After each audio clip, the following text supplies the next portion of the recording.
I didn't knock. I wanted it to be a surprise. The gate creaked, just as I remembered, though the garden was overgrown. Weeds had pushed through the cracks in the walkway. I laid myself the summer Eliza turned 15.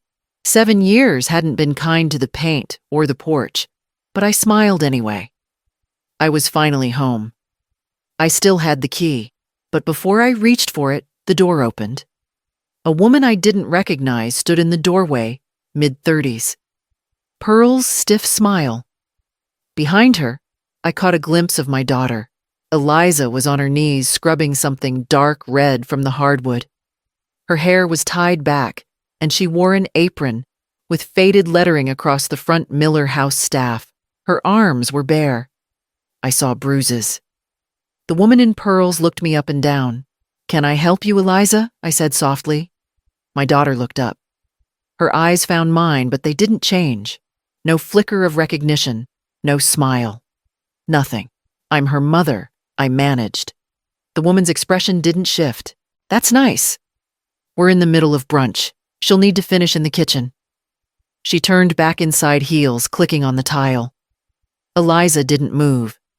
She pressed the towel harder into the floor, and the red stain spread. "Eliza!" I stepped inside. She flinched barely, but enough to stop me cold. A man's voice called from the dining room.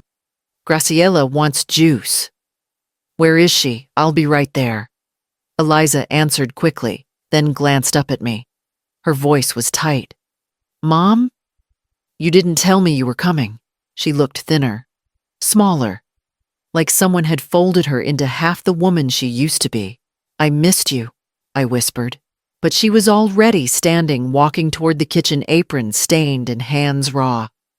She didn't look back, and I didn't step further inside. I walked back to the car and pulled the motel flyer from my purse. I needed somewhere to think before I came back tomorrow.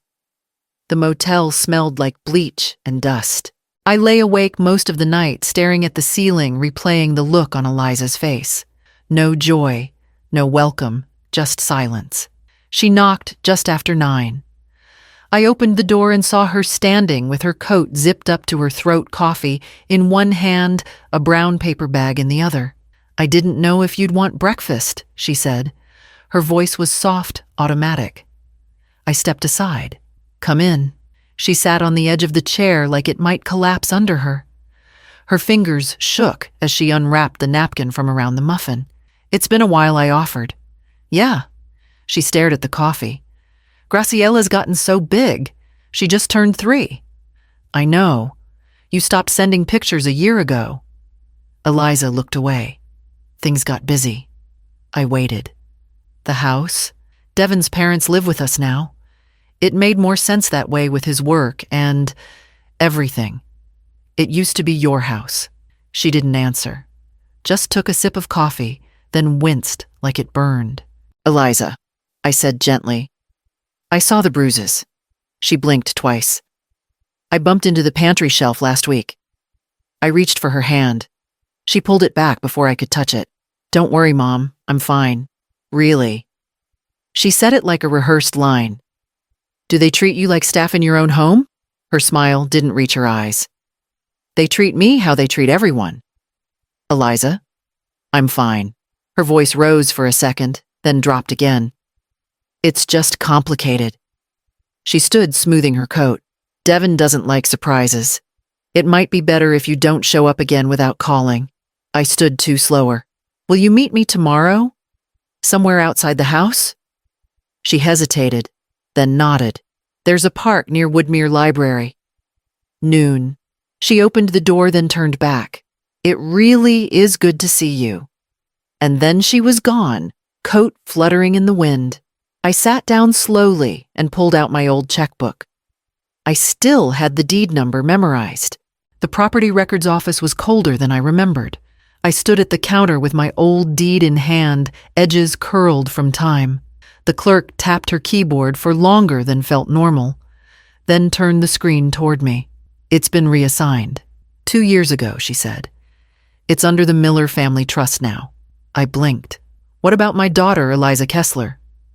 The clerk shook her head. Her name isn't listed on the trust. Just Devin Miller and his parents." I didn't say anything. I just nodded, asked for a copy, and stepped outside into the sharp morning air. It wasn't just the name. It was the date. The transfer happened 6 months after Eliza stopped calling, right around Graciella's second birthday. I sat in the car and stared at the paper. There was no sale price listed, just a line-marked gift. I gave them that house, paid for it in full, cleaned out my retirement fund, and sent it over in good faith for a family, for Eliza to have something solid. Now, her name was gone. I didn't drive back to the motel. I drove to the old neighborhood instead, just to see it again. The Miller house stood neat and proud. The shutters had been painted beige. An expensive SUV was parked in the driveway. Wind chimes tinkled from the porch, where Eliza used to string popcorn with me at Christmas. I didn't get out, but as I turned the corner to leave, a car slowed beside me. It was Mrs. Langley from across the street. She squinted, then rolled down her window. "Marlene Lord, I thought you moved to another country." I managed a smile. "Just visiting." She glanced back at the house. They had a party last December. Big one. Tents, caterers, the whole thing. Your daughter was out there at 6 a.m. shoveling snow in sneakers. Thought it was odd. She used to wear that red coat you gave her. She leaned over and handed me a photo she had printed from her window. Eliza pale and hunched, surrounded by glittering lights in the background. I took it, drove off in silence, and dialed a name I hadn't used in years. Natalie Cho had the kind of calm that made you trust her before she said a word. I slid the photo across her desk, followed by the copy of the deed transfer. She didn't ask why I hadn't come sooner. She just started reading. "Have you ever signed a power of attorney?" she asked, flipping through the county filings. "Never. Not once." She nodded slowly, then turned her monitor so I could see. "Then this is a problem." There it was, my name in looping cursive, dated 3 years ago. Notarized in Oregon. I was in a hospital bed in Seoul at the time, recovering from a ruptured appendix. I'd barely been able to hold a fork. There was no way I signed anything. Natalie leaned back. This was used to transfer the deed into the trust. Without it, they wouldn't have had the authority. She clicked again, moving between screens. And this, she pointed to another file, is Eliza's signature from the same week. She signed a quitclaim. Gave up her share voluntarily. That doesn't make sense. She wouldn't have. She'd just given birth, Natalie interrupted gently. According to these records, she was placed on strong anti-anxiety medication for postpartum symptoms. It's not uncommon for people in that state to be persuaded. I swallowed hard. She told me it was complicated. Natalie closed the folder. It's criminal. That's what it is. I left her office with copies of everything, my name still scrawled across a page I had never touched. Back at the motel, I laid the papers on the bed like puzzle pieces. My daughter had been isolated, medicated, and manipulated. Devin hadn't just taken control, he'd built the whole stage for it. The next morning, I drove to a storage unit I hadn't opened in years. Unit B4. My husband's old file cabinet was still there, locked untouched. And I remembered what he said when we set it up. Keep this sealed, just in case something ever feels wrong. Something did. And now it was time to open it. The storage unit still smelled like dust and engine oil. I hadn't opened it in years, but everything was exactly where I left it. Old tax boxes, a folded lawn chair, and the file cabinet with the second key I kept on my key ring all this time. I turned the lock slow and steady. Inside, in the back drawer, was a manila envelope. My husband's handwriting was still neat, still certain. For Marlene. Only if something feels wrong. I sat cross-legged on the concrete floor. My hands didn't shake, not this time. Inside were documents still crisp. A second deed to the same house I had already given Eliza. But this one had never been filed. And then the second page, an irrevocable trust signed and notarized naming Eliza as the sole beneficiary. Not Devin, not anyone else. He had prepared a safety net, quietly. Like he knew one day someone might try to erase her. I ran my finger over his signature, then leaned back against the wall and closed my eyes. They thought they'd locked me out. That I was just an old woman who had written a check and disappeared. That they could rewrite what I gave and take what they hadn't earned. But they didn't know about this. I drove straight back to the motel and laid everything out on the table, Natalie's copies on the left, mine on the right. Her forged signature, my real one, her coerced quitclaim, my husband's countermeasure. It wasn't just a mother's instinct anymore. It was leverage. And I knew how to use it. I didn't call Eliza. I didn't call Devin. I called Natalie and told her I had something she needed to see. She met me at a diner the next morning, eyes wide as she scanned the trust. "This changes everything," she whispered. "This gives you control." I nodded. "Then let's make sure they know that." She smiled, small, tight, ready. "When do you want to go in?" I looked out the window toward the Miller house on the hill and said, "Sunday. Brunch." We didn't knock. Natalie and I walked up the front steps just as the brunch crowd spilled out onto the patio. Waiters in black vests carried silver trays and laughter floated above the clinking of glasses. Devin stood in the middle of it, all tan and effortless, holding court like he owned the air around him. He saw me first. His smile faltered. "Eliza's mother," he said loud enough for people to hear. "Back from the Far East, I see." I didn't respond. I handed the envelope to Natalie, who stepped forward without hesitation. "We're here on behalf of Eliza Kessler," she said clearly. "You'll want to take a look at these." Devin chuckled, glancing around. "You came during brunch for—" What a show. Natalie didn't smile. "We'll only read the highlights, then we'll leave." She opened the trust first. Her voice was calm, deliberate. "This is an irrevocable trust established by Robert Kessler. It names Eliza as the sole beneficiary of the property located at 914 East Fulton Street." Someone in the crowd whispered. A glass clinked too hard. Devin held up his hands. "Old paperwork. Hasn't been filed." "Not yet," Natalie replied. "But it's dated before the forged power of attorney. And it's legally binding." She pulled out the second deed. "And this," she added, "has never been voided, altered, or filed." Which means the current title transfer is in violation of state code. Devin didn't laugh this time. His face tightened. Natalie closed the folder and handed it back to me. "We'll be filing first thing Monday." We turned without waiting for a response. Behind us, the party had stopped. Even the waiters had gone still. Eliza stood in the hallway, barely visible through the glass, her hand resting on the doorframe. She didn't speak, but she watched me the entire way down the steps. That night my phone buzzed. I let it go to voicemail. "You don't know what you're starting," the voice said. "Leave town. Or regret it." I saved the message. Then I called Natalie and told her to freeze everything. By Monday morning, Natalie had already filed the fraud complaint and submitted the paperwork to freeze the title. Devin's name was temporarily barred from making any financial moves related to the property. She didn't waste a minute. By Wednesday, the subpoena on his financials was granted. The Millers denied everything, claimed I was senile manipulative, that the paperwork was fake, and the trust outdated. Devin said I was trying to undermine his family's stability. He gave interviews, told Eliza to stay off social media, and sent polite cease and desist letters until one document surfaced. It came through a flagged bank transaction buried under a vendor's name. A 5-figure transfer made from the family trust into a shell account under Eliza's name. Except Eliza had never seen it. The money had been moved to pay off someone listed as private care consultant.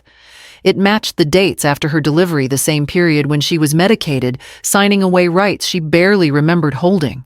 Natalie called it what it was, a hush payment. When I showed Eliza the documents, she stared at them for a long time before her hands began to shake. She wasn't angry. She didn't scream. She just folded in on herself like something inside had given way. "I thought I was doing the right thing," she whispered. "They told me I'd had a breakdown, that I couldn't manage the stress, that Devin needed full control." She looked up at me, eyes rimmed with exhaustion. I didn't know how to stop them. I sat beside her and placed my hand over hers. "You don't have to anymore." She didn't cry, not then. She just sat there still and silent, while Graziella napped in the other room. That evening, Natalie forwarded a list of frozen assets, including Devin's access to the trust and household funds. The locks on the legal doors were starting to turn. But we weren't the only ones moving fast. The next morning, the power at the house went out. Then the hot water. Then the internet. Devin was still inside, and he wasn't done yet. The fire started in the basement, at least that's what the report said. Faulty wiring. The inspector wrote, though he didn't sound convinced when he said it aloud. It had been just under a week since the accounts were frozen, since Natalie's filings started stacking up, since Devin lost control. And now the house smelled like smoke and plastic, with one wall blackened from the inside out. Eliza and Graziella weren't home when it happened. I'd convinced her to stay at a motel for a few nights just in case. She didn't argue this time. Devin wasn't so lucky. He'd been inside, caught trying to pull hard drives from the home office. Security footage confirmed it. The firefighters found the scorched remains of his files next to a melted extension cord jammed under the circuit box. And the police found more than that evidence of tampering, obstruction, and a deliberate attempt to destroy documents relevant to the trust. They took him in that night. Eliza stood outside the house the next morning, arms crossed, eyes blank. Graziella clung to my leg, asking if we'd still have pancakes on Saturdays. No one answered. The shell of the house stood tall, but the soul had burned with the wiring. The curtains, the baby photos in the hallway, the holiday plates, they all smelled like someone had tried to erase the past. Eliza turned to me, her voice quieter than I'd ever heard it. "I can't go back in there." "You won't have to."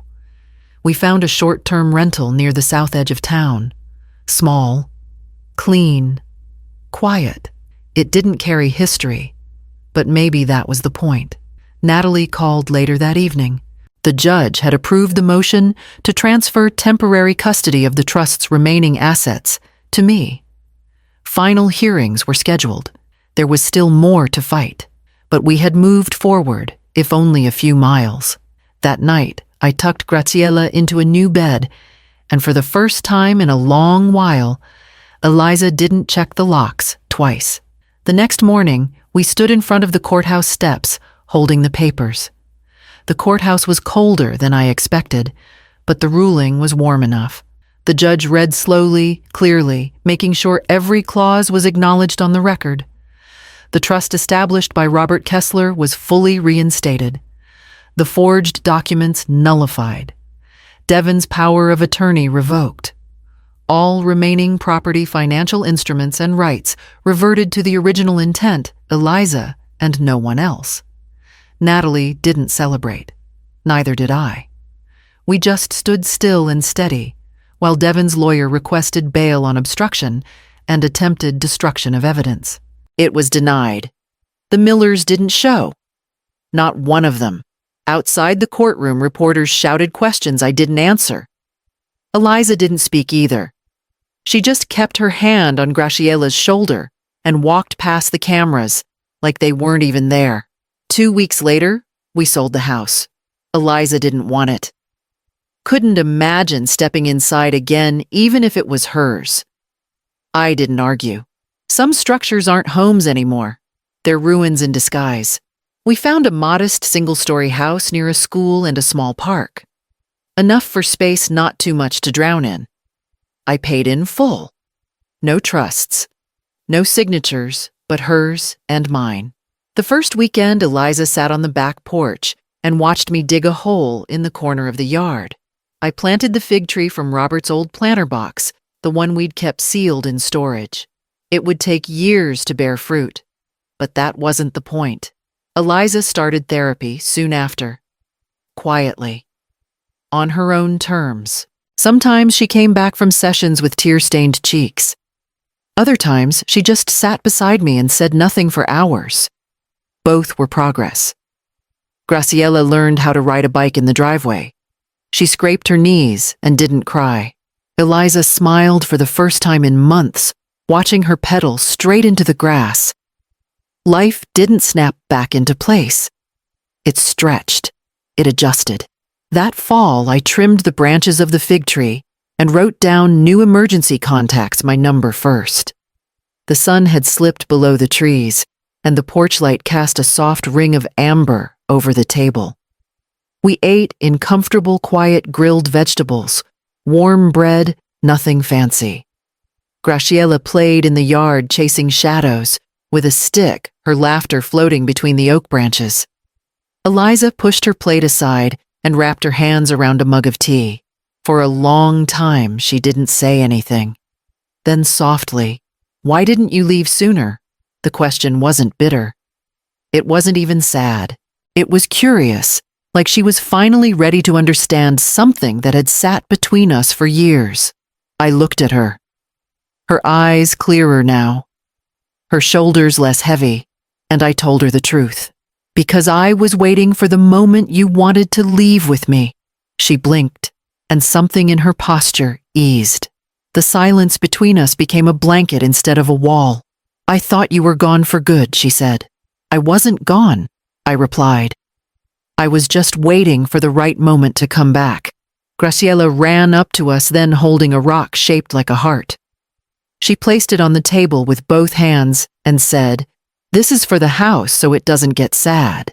Eliza laughed, a sound that hadn't lived in her throat for a long time. I picked up the stone and nodded. "It won't be sad." "Not anymore." Later that night, I folded laundry while Eliza tidied the kitchen. Graciela fell asleep in her mother's arms, with her thumb in her mouth and grass in her hair. We didn't talk about court hearings or frozen accounts or fire damage. We just let the quiet settle around us like it belonged there. The house was small. The porch needed paint. The fig tree was still only waist high, but it was ours. And this time, there was no one left to sign it away.